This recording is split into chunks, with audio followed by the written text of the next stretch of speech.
Hello everyone, मेरा नाम अरुणा यादव है। मैं ड्रीम वैली स्कूल में पढ़ाती हूँ। मेरा आज का टॉपिक है शब्द विचार। तो आइए देखते हैं शब्द विचार क्या है। यहाँ पर हमें एक लड़का दिख रहा है जिसका नाम है सुनील। तो जो सुनील है वो कई वर्णों से मिलकर बना है। जैसे आइए देखते हैं, यह शब्द अनेक वर्णों से मिलकर बनता है। सुनील स प्लस उ प्लस ना प्लस ई प्लस ला प्लस आ, अर्थात वर्णों का ऐसा समूह जिसका कोई निश्चित अर्थ होता है उसे शब्द कहते हैं। शब्द एक या उससे अधिक वर्णों से बनता है। शब्द का एक निश्चित अर्थ होता है। शब्द का रूप स्वतंत्र होता है।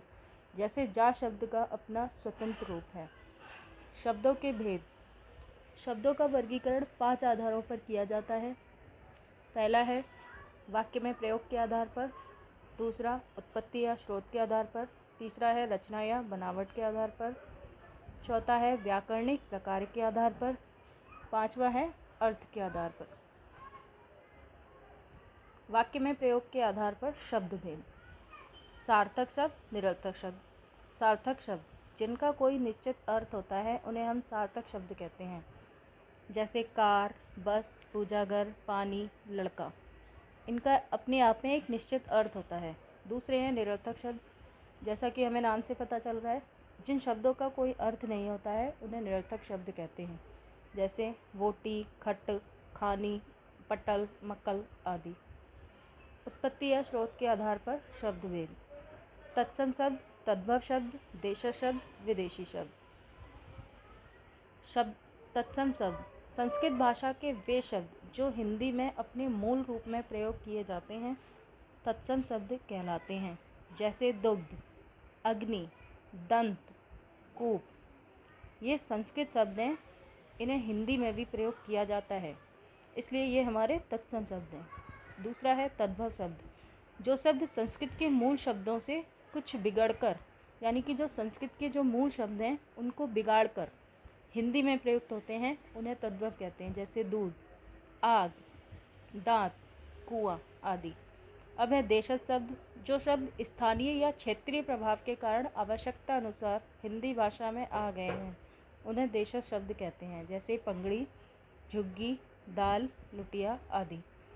फिर है विदेशी शब्द। जो शब्द विदेशी भाषाओं में हिंदी में लिए गए हैं ये अपने मूल रूप में हिंदी में प्रयोग किए जाते हैं।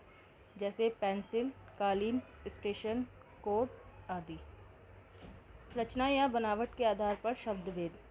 रचना या बनावट के आधार पर शब्द भेद 2 प्रकार के होते हैं, रूढ़, यौगिक और योग रूढ़। पहला है यौगिक।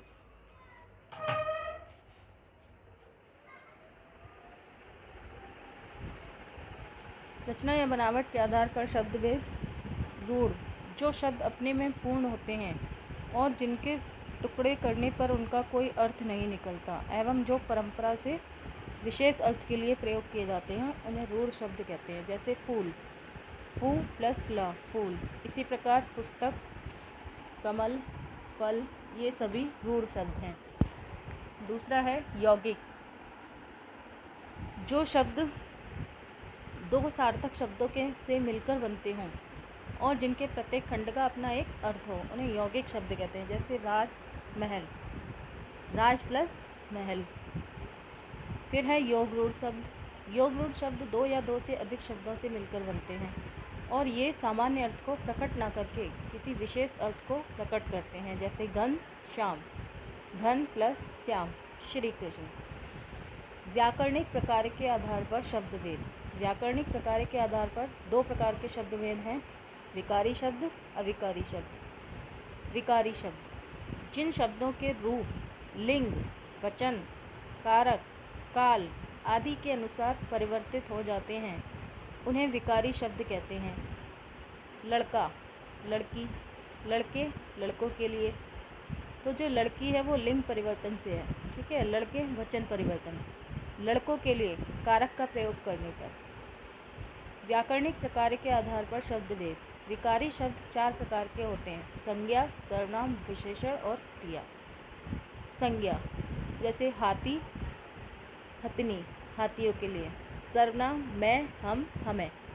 विशेषण बड़ा, बड़ी, बड़े। क्रिया हंसता है, हंसती है, हंसते हैं।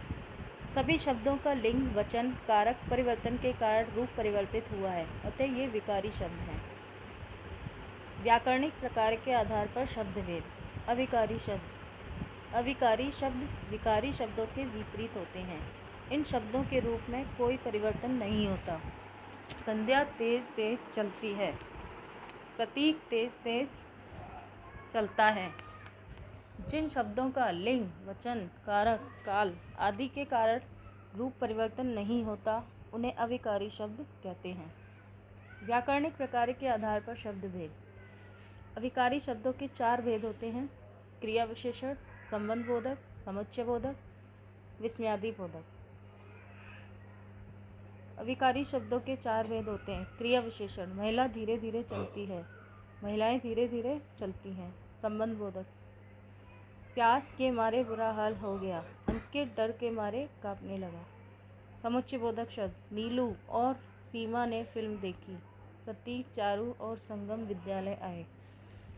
विस्मयादि बोधक शब्द, अरे सीमा तुम कहाँ गई थी, अरे वे सब खेल रहे हैं। क्रिया विशेषण, संबंध बोधक, समुच्चय बोधक तथा विस्मयादि बोधक शब्दों का रूप कभी परिवर्तित नहीं होता, अतः ये अविकारी शब्द हैं। धन्यवाद।